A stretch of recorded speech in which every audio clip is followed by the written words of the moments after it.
Hello friends, मैं Anoop Kumar Singh current affairs 2024 की इस श्रृंखला के साथ आप लोग के सामने प्रस्तुत हूं अपने यूट्यूब के इस महत्वपूर्ण चैनल एजुकेटर्स बूस्टर पर। ठीक है, तो आज फिर से हम लोग इस श्रृंखला को आगे बढ़ाते हुए अपने महत्वपूर्ण सूचकांकों को आज देखेंगे, जहां से एक से दो क्वेश्चन हमेशा किसी भी एग्जाम हो उसमें रहता है, चाहे वनडे हो, चाहे फिर वो पीसीएस हो, चाहे कोई भी एग्जाम हो, उसमें एक क्वेश्चन से दो क्वेश्चन आपको बिल्कुल दिखेंगे। ठीक है, तो आइए आज हम लोग कोशिश करेंगे कि अधिक से अधिक सूचकांकों को हम लोग यहाँ पर डिस्कस कर लें, है ना। तो क्वेश्चन नंबर 1 से ये जर्नी स्टार्ट होता है। पहला क्वेश्चन क्या है? सतत विकास रिपोर्ट 2024 किस संस्थान के द्वारा जारी की जाती है? ठीक है, आपके ऑप्शन क्या है? ए संयुक्त राष्ट्र सतत विकास समाधान नेटवर्क, ठीक है, बी आईएमडी, ठीक है, और सी चैरिटी एंड फाउंडेशन, या डी उपरोक्त में से सभी। तो फ्रेंड्स, इसका सही उत्तर क्या होगा? इसका सही उत्तर होगा ऑप्शन ए। ठीक है, ऑप्शन ए इसका सही उत्तर है। सतत विकास रिपोर्ट, ठीक है, जिसे एसडीजी कहते हैं, ठीक है, एसडीजी सस्टेनेबल डेवलपमेंट गोल, ठीक है, क्या सस्टेनेबल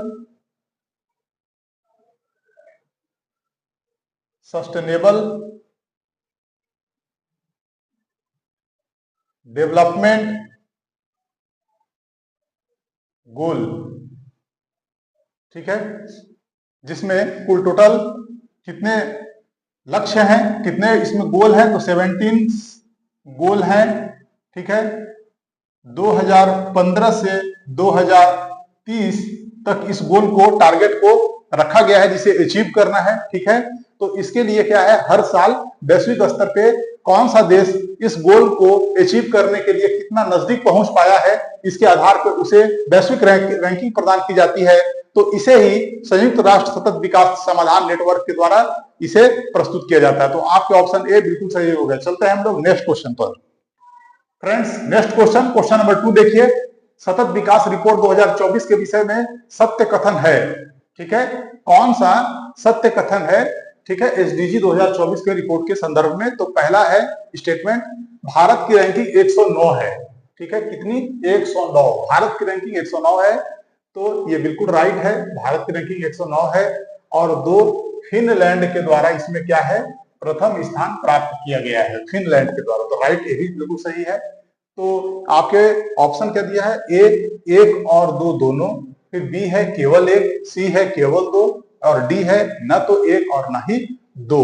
तो ये दोनों ही स्टेटमेंट बिल्कुल सही है। सतत विकास रिपोर्ट 2024 में भारत की रैंकिंग 109 है, ठीक है, और फिनलैंड की रैंकिंग प्रथम स्थान पे है। दोस्तों, फिनलैंड लगातार पहले नंबर पे बना हुआ देश है, बहुत पहले से ही, विगत वर्षों में इसे पहला नंबर प्राप्त है, अभी भी इसे 2024 में भी पहला नंबर प्राप्त हुआ है, इसलिए ऑप्शन ए आपका राइट होगा। ठीक है, तो बहुत इंपॉर्टेंट ही ये इंडेक्स है एसडीजी 2024, ठीक है। इसमें मैंने क्वेश्चन के थ्रू दो बातों को कवर कर दिया, किस संस्था के द्वारा जारी किया जाता है, और भारत की रैंकिंग क्या है, और साथ ही साथ इसमें प्रथम रैंकिंग किस देश को मिला है। ठीक है, तो आगे बढ़े हम लोग। ओके फ्रेंड्स, नेक्स्ट क्वेश्चन पे चलें, क्वेश्चन नंबर 3 पे।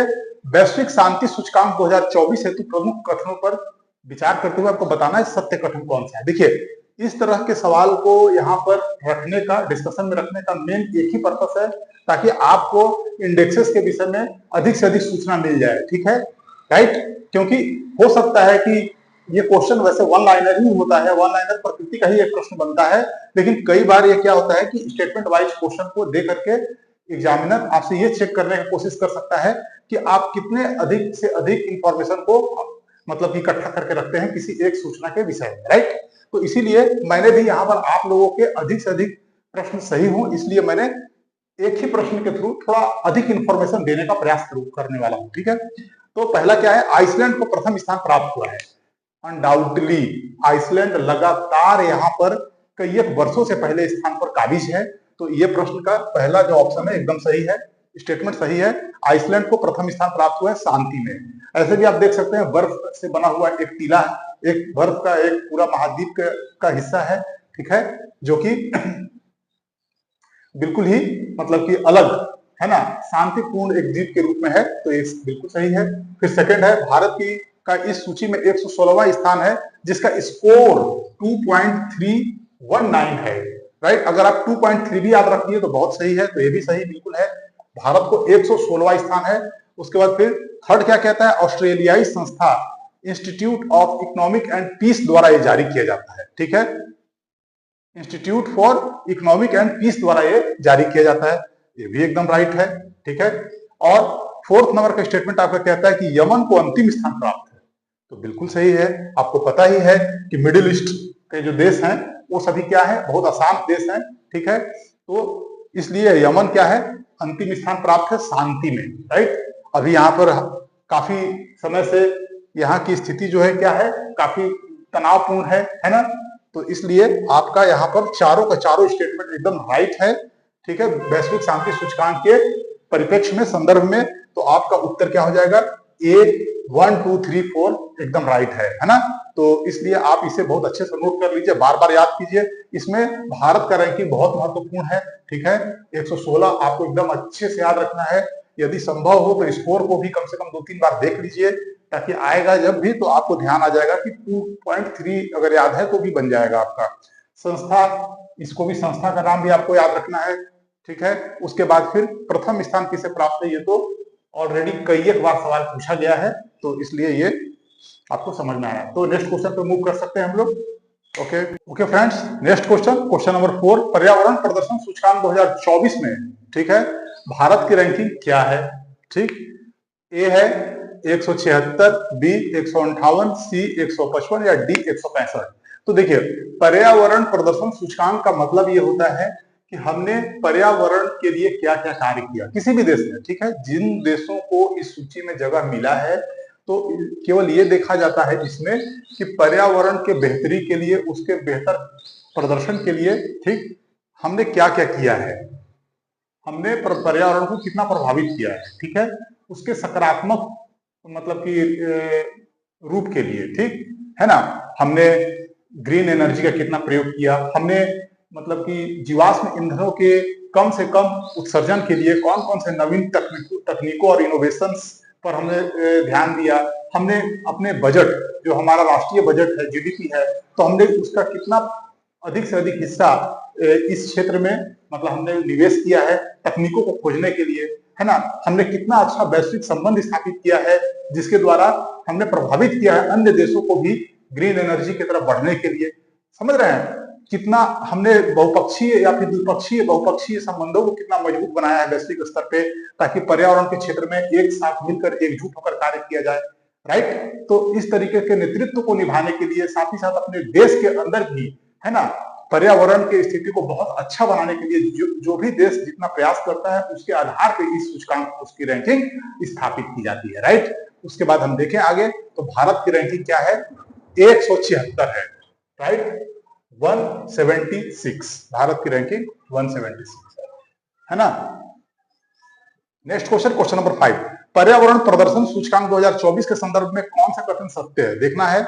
ए स्टेटमेंट क्या कहता है कि इस सूचकांक में एस्टोनिया को पहला स्थान प्राप्त है, एस्टोनिया को पहला स्थान प्राप्त है, तो ये बिल्कुल सही है, ठीक है, ये बिल्कुल राइट है, मैं राइट कर देता हूं इसे, ठीक। उसके बाद फिर यह द्विवार्षिक रिपोर्ट है, तो एकदम सही बात है, ये द्विवार्षिक रिपोर्ट है। 2022 में इससे पहले रिपोर्ट आया था, ये 2024 में इसका अगला रिपोर्ट है, 2 साल के बाद ही ये रिपोर्ट प्रस्तुत किया जाता है, ठीक है। फिर हम देखें सी, ये जरा देखिए, थोड़ा बड़ा स्टेटमेंट हो गया है, लेकिन थोड़ा सा आपको याद रखना है, ठीक। जैसे कि Yale centre for environment law and policy, ठीक है, एवं centre for international earth science information network Columbia विश्वविद्यालय के द्वारा जारी किया जाता है। कोलंबिया विश्वविद्यालय के द्वारा centre for international earth science information network जारी किया जाता है। और येल यूनिवर्सिटी जो है यूएसए का, वहां पर उससे क्या है, centre for environment law and policy, तो इन दोनों के सहयोग से इसे जारी किया जाता है, ये भी राइट है। तो ए बी सी तीनों जब सत्य हो जाएंगे तो डी अपने आप आपका आंसर हो जाएगा, मतलब उपरोक्त सभी। तो फ्रेंड्स, एक बात आपको ध्यान में रखना है, यहाँ पर केवल येल आप याद रखिए, येल, ठीक है, आप येल याद रखिए। आप इतना अगर याद नहीं रख सकते तो येल अगर आप याद रखेंगे, तो क्योंकि इसी यूनिवर्सिटी के द्वारा ये जारी किया जाता है, तो ये जरूर आपके ऑप्शन में होगा, आप आराम से देख लेंगे। और यहाँ पे अर्थ साइंसेस आप याद रखिए, राइट, क्योंकि ये इतना इंपॉर्टेंट है, इसे तो हटाएगा ही नहीं स्टेटमेंट से, तो ये रहेगा ही रहेगा। ठीक है, तो एक ये याद रखना है और एक ये रखना है याद, क्या, अर्थ साइंस। तो इन दोनों से आपको समझ में आ जाएगा, जो इसके जारी करता समूह है वो दोनों आपके पकड़ में आ जाएंगे, प्रश्न आपकी गलती नहीं होंगे। ठीक है, तो भारत का रैंकिंग इंपॉर्टेंट हो गया, प्रथम स्थान पे कौन है ये इंपॉर्टेंट हो गया, ये द्विवार्षिक रिपोर्ट है ये भी इंपॉर्टेंट हो गया, और आपको दोनों सेंटर येल और अर्थ साइंस मिलाकर के जारी करता हो गया। तो इस तरह से उपरोक्त सभी हो गए। नेक्स्ट क्वेश्चन पे हम लोग मूव कर सकते हैं। राइट, ओके फ्रेंड, तो नेक्स्ट क्वेश्चन पे आइए, क्वेश्चन नंबर 6 पे। ठीक है, क्वेश्चन नंबर 6 कहता है कि विश्व प्रेस स्वतंत्रता सूचकांक 2024, विश्व प्रेस स्वतंत्रता सूचकांक 2024, ठीक है, में प्रथम स्थान प्राप्त देश कौन सा है? तो आपके ऑप्शन क्या है? ए फिनलैंड, बी डेनमार्क, सी न्यूजीलैंड या डी नॉर्वे। राइट, तो फ्रेंड्स इसका जो सही उत्तर है वो है डी नॉर्वे। फ्रेंड आपको एक चीज बता दूं, बहुत ध्यान रखने वाली चीज है कि नॉर्वे को कंटिन्यूटी में ये पुरस्कार मिलता रहा है। ठीक है, आप एकदम अनडाउटली इसको अच्छे से रट जाइए, बिल्कुल नॉर्वे को पहला स्थान प्राप्त हुआ है। ठीक है, बहुत महत्वपूर्ण है। और प्रेस स्वतंत्रता सूचकांक क्या है क्या? ठीक, तो प्रेस स्वतंत्रता सूचकांक जो है वह इस बात को दर्शाता है कि किसी भी देश के अंदर मीडिया, ठीक है ना, समाचार मीडिया ये कितना स्वतंत्र है। ठीक है, राजनीति से कितना स्वतंत्र है। ठीक है, उसके ऊपर कोई ऐसे कानून तो नहीं अप्रत्यक्ष रूप से लाद दिए गए हैं जिससे कि वह किसी के दबाव में कार्य करता है, क्योंकि आपको पता है ना कि लोकतंत्र का चौथा आधार मीडिया होता है। तो मीडिया यदि स्वतंत्र और निष्पक्ष है, मजबूत है और आम आदमी के आवाज को उठाता है, ठीक है, उस पर किसी भी तरह की कानूनी बाध्यकारी या बाध्यताएं, ठीक है, इम्पोज नहीं की गई है, तो स्वतंत्र मीडिया क्या है, पूरे एक आलोचनात्मक भूमिका जब अपनी निभाता है, ठीक है, हर चीजों से ऊपर उठ करके, तो इससे क्या होता है कि उन पर अप्रत्यक्ष रूप से दबाव बनता है और जनता की आवाज के रूप में मीडिया, है ना, सभी चीजों को समाज के अंदर रखती है। ठीक ना, तो इस रूप में देखा जाए तो लोकतंत्र को यदि ठीक जमीनी धरातल पर उतारना है और वास्तव में लोकतंत्र की एक जो संकल्पना है उसको फलीभूत करना है, तो स्वतंत्र मीडिया अनिवार्य है और अनिवार्य है। तो इस रूप में इस प्रश्न को देखें तो आपका डी आंसर सही होगा, है ना। उसके बाद फिर क्वेश्चन नंबर 7 पे आइए, विश्व प्रेस स्वतंत्रता सूचकांक 2024 के संदर्भ में कौन सा कथन यहाँ पर क्या है, सत्य है? कौन सा कथन सत्य है? देखिए तो जरा कथन देखिए। पहला, भारत की रैंकिंग 159वीं है, 159, है ना। India's ranking is 159। तो राइट, बिल्कुल भारत की रैंकिंग 159 है। और स्कोर भी अगर आप चाहें तो लिख लीजिए, ये है स्कोर भारत का, क्या, 31.28। ठीक है, ये है स्कोर। ठीक है, ये स्कोर भारत को मिला है, प्राप्त हुआ है, क्या, 31.28। उसके बाद फिर क्या है, फ्रांसीसी एनजीओ है। ये एनजीओ माने गैर सरकारी संगठन, ठीक है, जिसका अपना एक कार्य करने का तरीका होता है। ठीक है, सरकार की इसमें कोई भूमिका नहीं होती है। तो फ्रांसीसी एनजीओ रिपोर्टर्स विदाउट क्या बॉर्डर, ठीक है, रिपोर्टर्स विदाउट बॉर्डर द्वारा ये जारी किया जाता है, तो बिल्कुल जारी किया जाता है। ठीक है, और फिर इरिट्रिया को इसमें अंतिम स्थान प्राप्त हुआ है। राइट, इरिट्रिया को इसमें अंतिम स्थान प्राप्त हुआ है। ठीक है, इरिट्रिया को लास्ट पोजीशन मिला है। तो आपके उत्तर क्या होंगे? ए 13, बी 12, सी 123। राइट, आपका उत्तर सी 123 होगा, उपरोक्त सभी। ठीक है, तो भारत की रैंकिंग कितनी हो गई? 159वीं। और कौन जारी करता है? तो फ्रांसीसी एनजीओ जारी करता है, रिपोर्टर्स विदाउट बॉर्डर द्वारा जारी की जाती है। और इरिट्रिया को अंतिम स्थान प्राप्त हुआ है इस सूची में, और प्रथम स्थान किसे प्राप्त हुआ है? नॉर्वे को। तो इतने सूचनाओं के साथ आप जाइए, कोई भी सवाल आपका गलत नहीं होगा। राइट, तो नेक्स्ट क्वेश्चन को मूव किया जाए। Okay friends, next question number 8 पे आइए, है ना। क्वेश्चन क्या कहता है? विश्व प्रसन्नता रिपोर्ट 2024, ठीक है, विश्व प्रसन्नता रिपोर्ट 2024 के विषय में सत्य कथन चुने। ठीक है, वर्ल्ड हैप्पीनेस रिपोर्ट, ठीक है, वर्ल्ड हैप्पीनेस रिपोर्ट 2024 के बारे में यहां पर आपको सत्य कथन चुनना है। तो आइए, तो पहला स्टेटमेंट देखिए क्या कहता है, प्रथम स्थान हेतु फिनलैंड, ठीक है, वो चुना गया है। मतलब कि फिनलैंड को यहाँ पर पहला स्थान प्राप्त है, राइट। तो ये बिल्कुल सही है, फिनलैंड को लंबे समय से फिनलैंड को प्रथम स्थान पर चुना गया है, एकदम सही है। भारत को जो प्राप्त स्थान है वो 126वां है, एकदम सही है। भारत को 126वां स्थान प्राप्त है इस रिपोर्ट में, राइट। उसके बाद अफगानिस्तान को क्या है, अंतिम स्थान प्राप्त है। तो आपको पता ही है कि अफगानिस्तान, ठीक है, एक अशांत क्षेत्र रहा है ना, इसलिए इसे क्या है, अंतिम स्थान पर चुना गया है।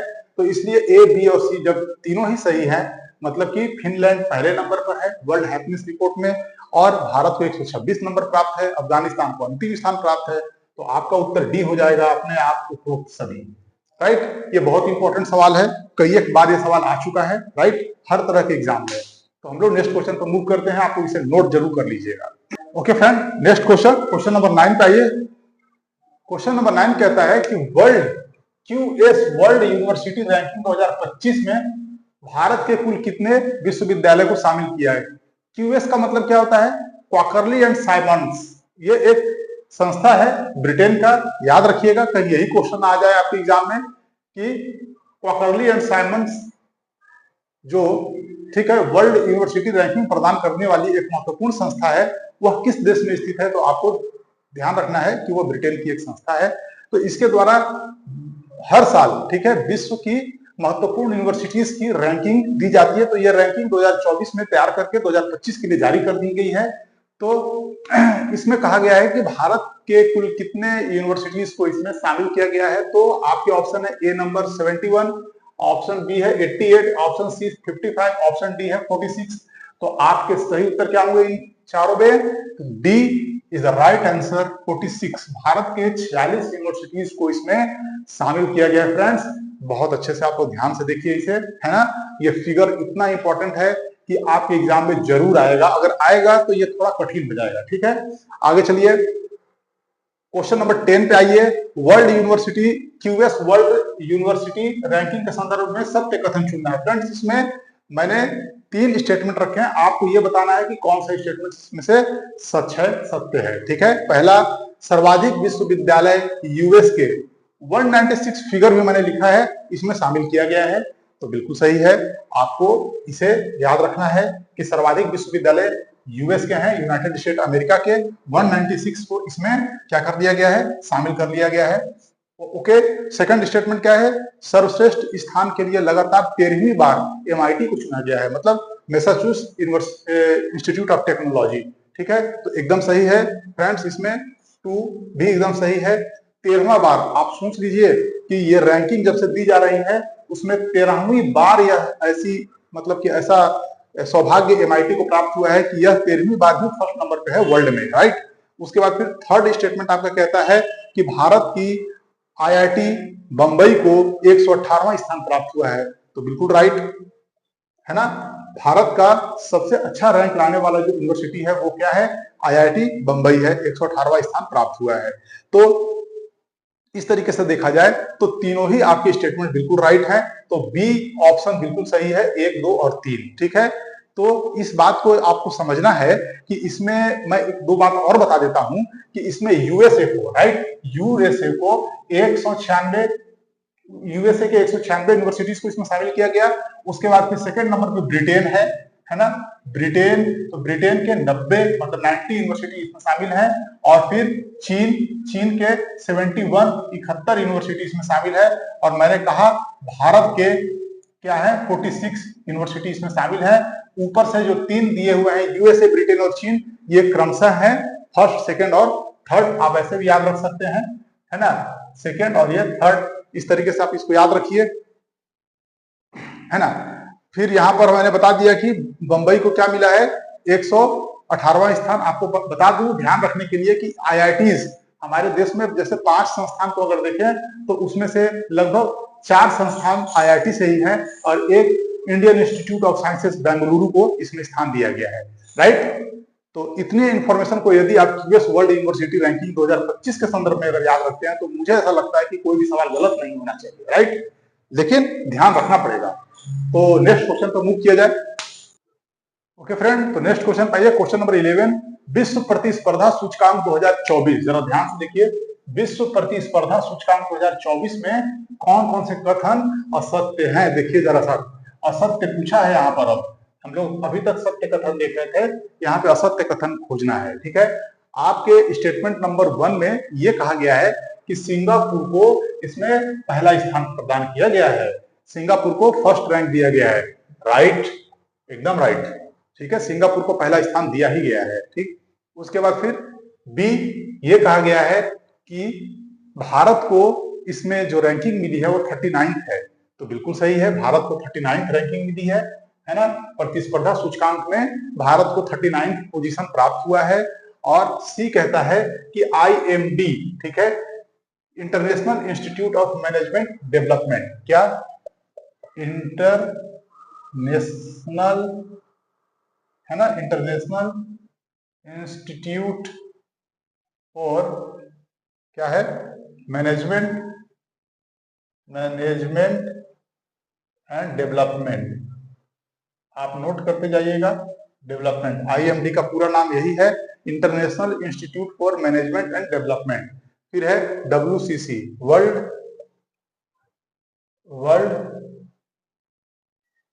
ठीक है, कॉम्पिटिटिवनेस सेंटर। इसे याद रखिएगा, ये दो संस्थाएं हैं। ठीक है, international institute for management and development है ना, और एक है वर्ल्ड कॉम्पिटिटिव सेंटर। इन दोनों का मतलब यही होता है कि द्वारा जारीकर्ता देश में शामिल है, मतलब ये दोनों संस्थाएं जारीकर्ता देश में शामिल है। जारीकर्ता, इसको देश हटा दे, जारीकर्ता संस्थाओं में शामिल है। तो बिल्कुल राइट, सी भी बिल्कुल राइट है। तो फिर डी बच गया। डी क्या है, सभी कथन सत्य हैं।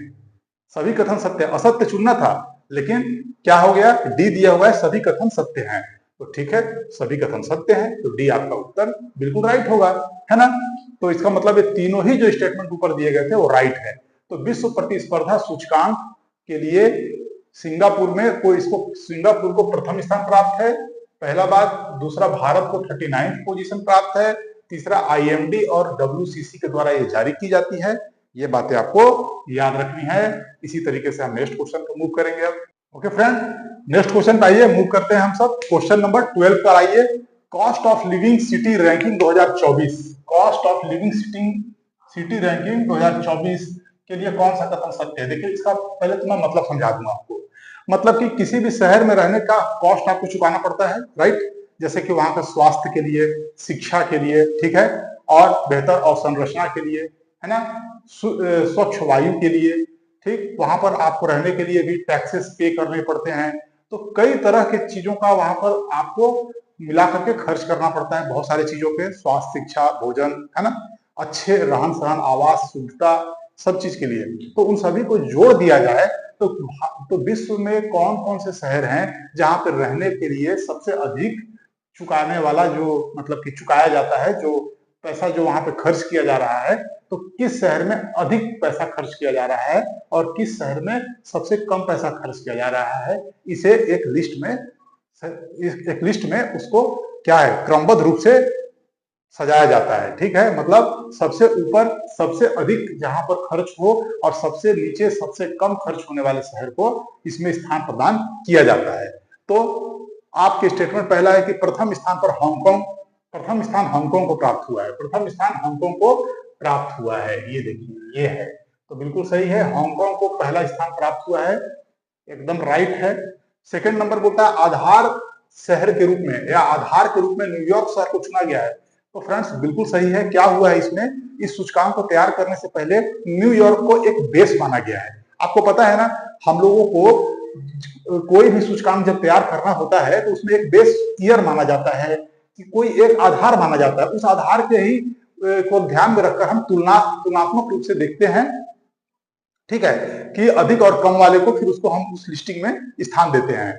जैसे आपको पता ही होगा कि मान लीजिए कि WPI, CPI, इन सभी चीजों को जब हम करते हैं तो मान लीजिए WPI 2011-12 के आधार वर्ष के हिसाब से, CPI तो 12 के आधार वर्ष के हिसाब से। तो इस तरह से होता है ना। तो वैसे ही यहाँ पर क्या किया गया कि शहरों का रैंकिंग है, तो एक शहर को ही मानक बना लिया गया। तो शहर को मानक बनाया गया किसको? न्यूयॉर्क को। क्या ये सही है? जी बिल्कुल सही है। तो 2 भी एकदम राइट हो जाएगा। उसके बाद फिर अगला देखिए, थर्ड नंबर का जो स्टेटमेंट है वो क्या कहता है? नाइजीरिया के अबूजा एवं लागोस, इन दोनों को क्रमशः 225 और 226वां रैंक का दिया गया है।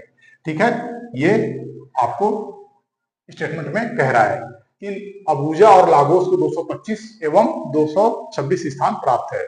बिल्कुल सही है, आप इसको सही मानिए। आगे चलिए, मुंबई को इसमें 136वां स्थान प्राप्त हुआ है। तो मुंबई सबसे महंगा शहर के रूप में भारत में है ना, और उसे 136वां स्थान प्राप्त हुआ है। तो ये बिल्कुल राइट है। उसके बाद फिर अगला स्टेटमेंट क्या है? अमेरिका की एक संस्था है मर्सर। कौन सी? मर्सर। कहाँ की है? अमेरिका की, मर्सर। ठीक है, तो इसने इसे तैयार किया है, तो बिल्कुल राइट है, जारी किया है। तो इसलिए आपका ऑप्शन क्या हो जाएगा? बी, मतलब कि सारे स्टेटमेंट इसमें राइट है, 1 2 3 4 5, है ना। तो इसलिए ये बिल्कुल सही हो जाएगा, सभी ऑप्शन सही होंगे। मर्सर के द्वारा जो होता है ना, पेंशन के लिए भी एक सूचकांक जारी की जाती है। पेंशन सूचकांक मतलब कि वर्ल्ड में कौन सा देश, है ना, कौन सा देश बेहतर पेंशन प्रदान करने के रूप में जाना जाता है, उसे भी इसे जारी किया जाता है। फिलहाल यहाँ पर cost of living city ranking में आपको देखने के लिए बहुत सारे यहाँ पर फैक्ट्स मिले हैं। इन सभी को आप नोट जरूर कीजिए और बार बार याद कीजिए। क्वेश्चन यहाँ से आएगा, यदि यहाँ से ये नहीं छूटेगा। क्या क्या बात था? प्रथम स्थान पे हांगकांग, आधार वर्ष के रूप में न्यूयॉर्क, और फिर नाइजीरिया का अबूजा और लागोस को 225 226वां स्थान, मुंबई को 136वां स्थान, अमेरिका का मर्सर जो संस्थान है उसके द्वारा जारी किया जाता है। राइट, चलिए तो नेक्स्ट क्वेश्चन पे आइए अब। Okay friend, next question, question number 13, ऊर्जा संक्रमण सूचकांक 2024, ऊर्जा संक्रमण सूचकांक 2024, ठीक है, में प्रथम पुरस्कार किस देश को दिया गया है? ठीक है, तो आपके ऑप्शन क्या है? A number Sweden, B number Denmark, C number Finland, या डी नंबर आइसलैंड। तो आपका सही उत्तर क्या है? A number Sweden. स्वीडन जो है उसे ऊर्जा संक्रमण सूचकांक 2024 का प्रथम, मतलब कि प्रथम वरीयता में प्रथम पुरस्कार प्राप्त हुआ है। ठीक है, उसके बाद फिर आइए क्वेश्चन नंबर क्या 14, ऊर्जा संक्रमण सूचकांक 2024 में भारत की रैंकिंग क्या है? देखिए ये क्वेश्चन बहुत महत्वपूर्ण है, महत्वपूर्ण तो पहला भी है। ठीक है, तो क्या है? ए 62, बी 63, सी 64 या डी 91, है ना। तो इसमें क्या है? भारत की रैंकिंग क्या प्राप्त हुई है?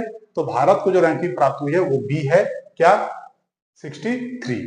भारत की रैंकिंग 63 है। ठीक है, तो इस तरीके से इसे देखना है ना। और इसमें कांगो जो कंट्री है ना, उसको क्या मिला है? रैंकिंग में 120वां स्थान। ठीक, उसके बाद यदि देखे हैं तो इसमें आपको विश्व आर्थिक फोरम के द्वारा यह रैंकिंग जारी की जाती है। किसके द्वारा? यहां लिख देता हूं मैं, विश्व आर्थिक फोरम के द्वारा यह जारी किया जाता है। इसे जारी किया जाता है ना। वर्ल्ड इकोनॉमिक फोरम के द्वारा इसे जारी किया जाता है। वर्ल्ड इकोनॉमिक फोरम के द्वारा ये जारी की जाती है। आप दोनों बातों को ध्यान रखिए, इंग्लिश वाले इंग्लिश, हिंदी वाले हिंदी। ठीक है, और इसे डेमोक्रेटिक रिपब्लिक ऑफ कांगो को 120वां स्थान इसमें दिया गया है। तो आप इसे पहला याद रखें, भारत की रैंकिंग याद रखें, जारीकर्ता संस्था याद रखें, आपसे क्वेश्चन नहीं छूटेगा। राइट, तो नेक्स्ट क्वेश्चन पे चलना चाहिए। Okay friend, next question, question number 15, जलवायु परिवर्तन प्रदर्शन सूचकांक 2024, क्लाइमेट चेंज परफॉर्मेंस इंडेक्स, ठीक है, हेतु प्रथम पुरस्कार किसे दिया गया है? ठीक है, ठीक है, तो देखिए यहां पर ये, इसका क्या मतलब हुआ पहले ये तो समझ लीजिए आप। इसका मतलब है कि जलवायु परिवर्तन अभी हो रहा है, सबसे महत्वपूर्ण अभी ये घटना है। ठीक है, कि वैश्विक तापन जो हो रहा है, ग्रीन हाउस गैसेस जो हैं सारे विश्व के जो देश हैं वो उत्सर्जित कर रहे हैं, जिसकी वजह से जलवायु परिवर्तन का खतरा और धीरे धीरे बढ़ता चला जा रहा है। तो कौन सा देश इसके लिए कितने कड़े मानकों के साथ में कदम उठा रहा है, उसी के आधार पर सूचकांक क्या होता है? तैयार किया जाता है। राइट, तो इसके हिसाब से यदि देखें तो हमें इस पर विचार करना है, ठीक है, इस पर हमें विचार करना है। तो जरा देखिए कि इसमें कहा जा रहा है कि डेनमार्क, आपका ऑप्शन क्या है? ए डेनमार्क, बी क्या है? बी है फिनलैंड, ठीक है, उसके बाद फिर क्या है? सी है फिलीपींस, डी न्यूजीलैंड, या ई इनमें से कोई नहीं। ठीक, तो देखिए, तो जलवायु परिवर्तन प्रदर्शन सूचकांक 2024 के लिए आपका ये जो उत्तर होगा इसमें से कोई नहीं सही होगा, इसमें से कोई भी सही उत्तर नहीं है, ठीक है, कोई भी सही उत्तर नहीं है। क्यों? तो अगले क्वेश्चन पे इसका कारण पूरा पूरा स्पष्ट हो जाएगा। तो आइए इसके लिए मूव करें क्वेश्चन नंबर 16 पे सॉरी। जलवायु परिवर्तन प्रदर्शन सूचकांक 2024 हेतु सही कथन का चुनाव करें। पहला कथन क्या है? डेनमार्क को चौथा स्थान प्राप्त हुआ है, तो बिल्कुल राइट, डेनमार्क को चौथा स्थान प्राप्त हुआ है ना। फिर बी स्टेटमेंट क्या कहता है? भारत को इसमें 7वीं रैंकिंग मिली है, तो बिल्कुल सही है, बी भी, भारत को 7वीं रैंकिंग मिली है। फ्रेंड्स, सी नंबर का स्टेटमेंट क्या कहता है? प्रथम 3 स्थान किसी भी देश को प्राप्त नहीं हुआ है, तो बिल्कुल सही है, सी। हुआ ये कि जब रैंकिंग के लिए, ठीक है, लिस्टिंग की जा रही थी, तो सभी मानकों को जब देखा गया कि जलवायु परिवर्तन के लिए जो महत्वपूर्ण कदम उठाने चाहिए, कौन कौन से देश सही से उठा रहे हैं, तो उत्तरोत्तर रूप से, मतलब संतुष्टि कारक रूप से कोई भी देश इस पे खड़ा नहीं उतरा।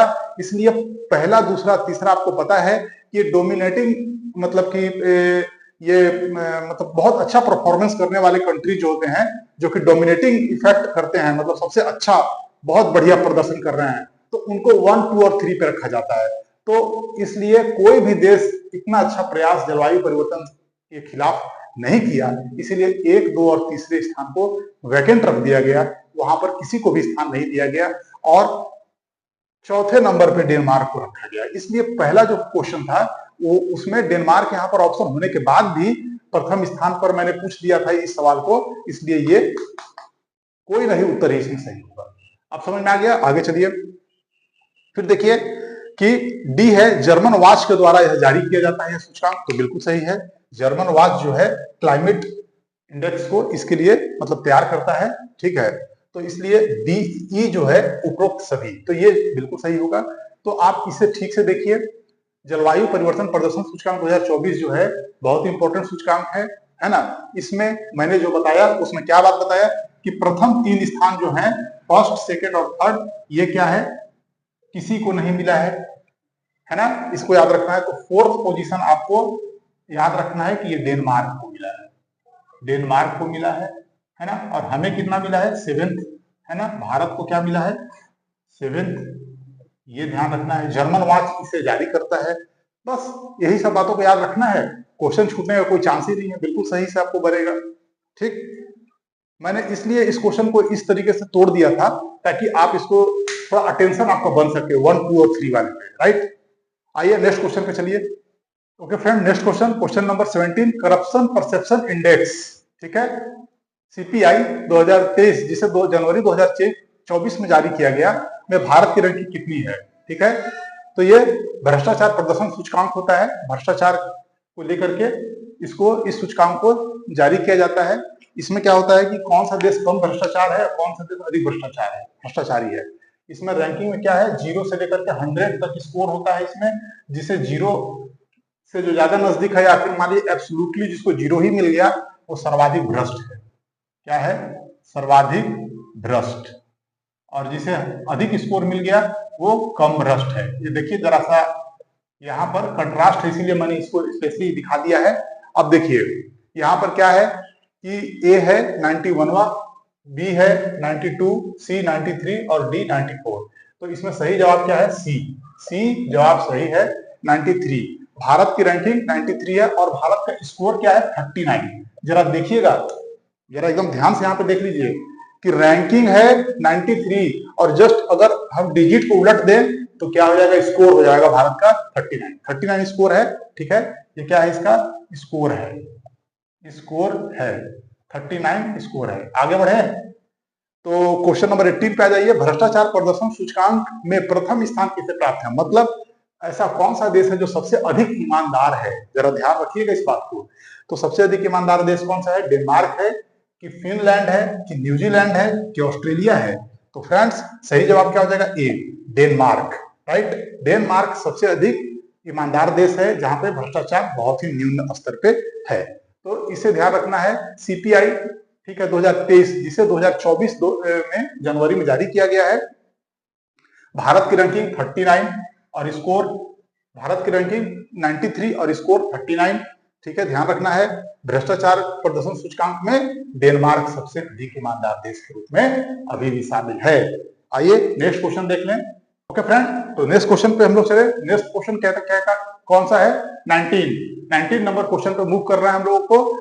क्वेश्चन क्या कह रहा है कि अंतरराष्ट्रीय बौद्धिक संपदा सूचकांक 2024 में भारत की रैंकिंग क्या है? क्या है? अंतरराष्ट्रीय बौद्धिक संपदा सूचकांक 2024 में भारत की रैंकिंग क्या है ना? तो आपके ऑप्शन क्या है? 41, ए, बी है 42, सी 44 और डी है 45। तो इसमें सही जवाब क्या है? बी, 42। भारत की रैंकिंग क्या है? 42, अंतरराष्ट्रीय बौद्धिक संपदा सूचकांक। इसमें पहला नंबर है यूएसए का। ठीक है, यूएसए का फर्स्ट नंबर है। ठीक, ये आपको ध्यान में रखना है। किसी भी सूचकांक में मैंने पहले ही कहा था कि पहला रैंक किसका है और कौन सी संस्था जारी करती है और उसमें भारत की रैंकिंग कितनी है, इस सभी चीजों को हमको ध्यान में रखना है। सेकेंड नंबर पे आप ध्यान रखना चाहें तो रख लें यूके, और फिर थर्ड पे फ्रांस है। ठीक है, ये अगर आप चाहें तो आप इसे देख सकते हैं, इसे आप याद कर सकते हैं। तो इस रूप में इन सभी चीजों को हमने देखा कि भारत की रैंकिंग 42 और यूएसए फर्स्ट है। ठीक, इसमें एक सवाल और बन सकता है कि global innovation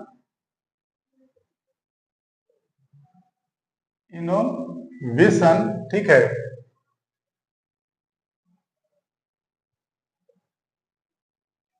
global innovation GIPC, ठीक है, ग्लोबल इनोवेशन, ठीक ना, उसके बाद फिर policy centre, global innovation policy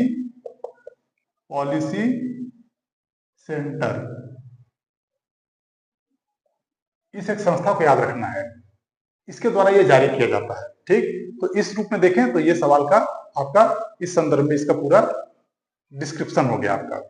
फिर आगे चलिए, क्वेश्चन नंबर 20, आर्थिक स्वतंत्रता सूचकांक 2024 में प्रथम स्थान पर कौन सा देश है? तो ऑप्शन ए है सिंगापुर, बी है स्विट्जरलैंड, सी है आयरलैंड या डी इनमें से कोई नहीं। तो देखिए, आर्थिक स्वतंत्रता सूचकांक 2024 में पहला नंबर पे है सिंगापुर।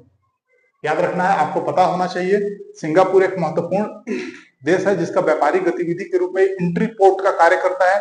इंट्री पोर्ट का मतलब होता है कि जहां पर सभी एक जंक्शन है, मतलब समझिए सी रूट पे इंट्री पोर्ट एक जंक्शन होता है जहां पर सभी देश की जो गुड्स होते हैं वो पहुंचते हैं और वहां से डाइवर्ट कर दिए जाते हैं। राइट, तो इसलिए बहुत सारे मतलब कि व्यापारिक गतिविधि के लिए सिंगापुर ने वैश्विक स्तर पर बहुत छूट दी है। ठीक है, बहुत लिबरल किया है ना, वहां पर आर्थिक गतिविधि को बढ़ावा देने के लिए, इसलिए आर्थिक स्वतंत्रता सूचकांक 2024 में इसे पहला स्थान प्रदान किया गया है। ठीक है, तो आपको इसे ध्यान में रखना है क्योंकि ये क्वेश्चन जो है ये कई बार ये क्वेश्चन पूछ चुका है, कई बार ये क्वेश्चन रिपीट हो चुका है पूर्व के मतलब की रूप में यदि देखें तो। यदि इसी में भारत की रैंकिंग की भी बात की जाए तो आप देखना चाहेंगे तो इसमें मैं लिख देता हूं कि भारत की रैंकिंग भी साथ साथ आप इसमें याद रख लीजिएगा, 126वां नंबर भारत को दिया गया है, जिसमें पहला नंबर सिंगापुर को दिया गया है। तो इन दोनों बातों को अगर ध्यान में रख लेंगे आप तो मुझे लगता है कि क्वेश्चन यहां से आपका बन जाएगा, है ना। तो अब नेक्स्ट क्वेश्चन पे चलें, क्वेश्चन नंबर 21, अंतरराष्ट्रीय शस्त्र हस्तांतरण प्रवृत्ति 2023, ठीक है, के लिए जो रिपोर्ट जारी किया गया है उसमें प्रमुख आयातक देश कौन सा है? आयातक का मतलब जिसने शस्त्र को सबसे अधिक आयात किया वैश्विक स्तर पे। राइट, तो आपके ऑप्शन क्या है? ए है चीन और बी है भारत, सी है सऊदी अरब और डी है यूएई, है ना। तो इसमें क्या है, इसमें सही उत्तर क्या हो जाएगा? तो सबसे अधिक शस्त्रों का आयात भारत के द्वारा किया गया है। तो इसे आपको ध्यान में रखना है। एक बात सबसे इंपॉर्टेंट कि भारत का जो शस्त्र आयात है वो दिन प्रतिदिन बढ़ता चला जा रहा है। 4.7% से इंक्रीज किया है। ये इसे ध्यान रखिएगा, ये बहुत इंपॉर्टेंट है क्योंकि भारत के संदर्भ में किसी भी तरह का फैक्ट बहुत महत्वपूर्ण हो जाता है ना, तो इसे ध्यान में रख लेना है। अब मैं यहाँ पे 2-3 बात और बता देता हूं कि इस संस्था को सिप्री के द्वारा जारी किया जाता है। किसके द्वारा? सिप्री, सिप्री के द्वारा इसे जारी किया जाता है। और प्रमुख निर्यातक देश जो शस्त्र के निर्यात में वैश्विक स्तर पर सबसे अधिक मतलब कि अपना स्थान बना के रखे हैं, सबसे अधिक निर्यात करते हैं, तो निर्यातक में कौन है सबसे अधिक? तो यूएसए सबसे पहला, फिर है फ्रांस, थोड़ा देखिएगा ध्यान से, फ्रांस, उसके बाद रसिया, रसिया, ठीक है, रसिया, तो यूएस, फ्रांस और रसिया, इनको कम से कम याद रखिए। चीन भी याद रख लीजिए, 3 याद रहने से सवाल सॉल्व हो जाते हैं, तो चीन रख लीजिए। और जब चीन याद ही रख लिए हैं तो एक जर्मनी को भी याद रख लीजिए। कौन? जर्मनी। देखिए मैं थोड़ा नीचे लिखा हूं, वैसे मुझे लग रहा है आप लोग को ठीक से दिख रहा होगा।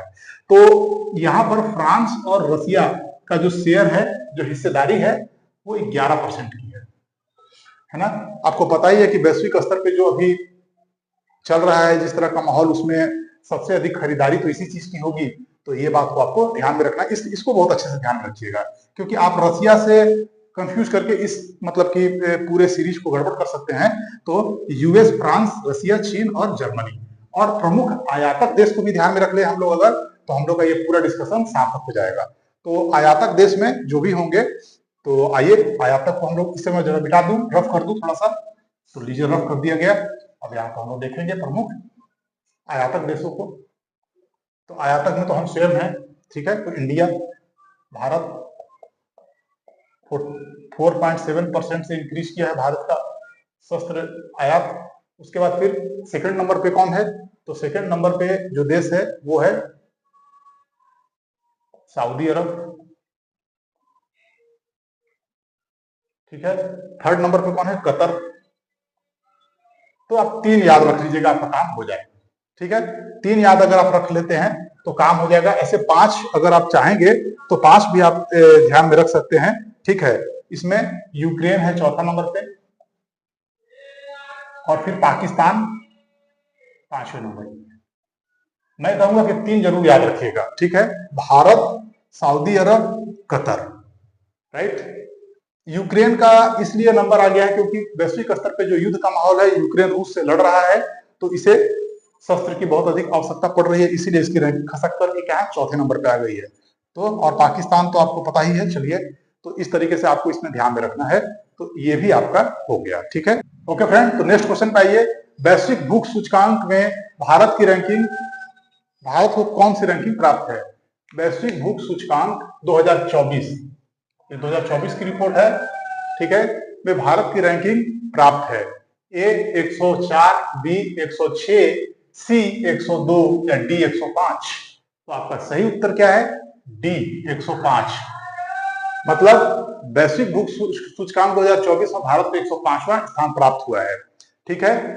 127 देशों में, आप कुछ फैक्ट्स देख लीजिए, 127 देशों में, ठीक है, 27.3 स्कोर के साथ, ठीक है, क्या है, भारत को 105वां रैंक मिला है, राइट। इस बात को जान लेना है। उसके बाद फिर इसमें क्या हुआ है ना, कि एक दूसरा बात आपको सबसे महत्वपूर्ण जान लेना है कि इसमें जो भी रैंकिंग बनती है ना, उसमें देखा जाता है कि इसको 4 भागों में इसको तोड़ दिया जाता है, 4 भागों में, ठीक है। अंडर न्यूट्रिशन, अंडर न्यूट्रिशन, ठीक है। फिर चाइल्ड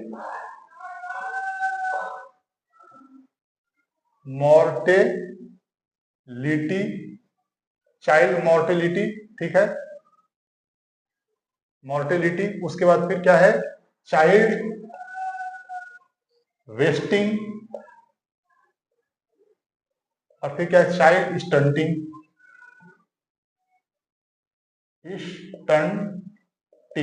स्टंटिंग, चाइल्ड स्टंटिंग।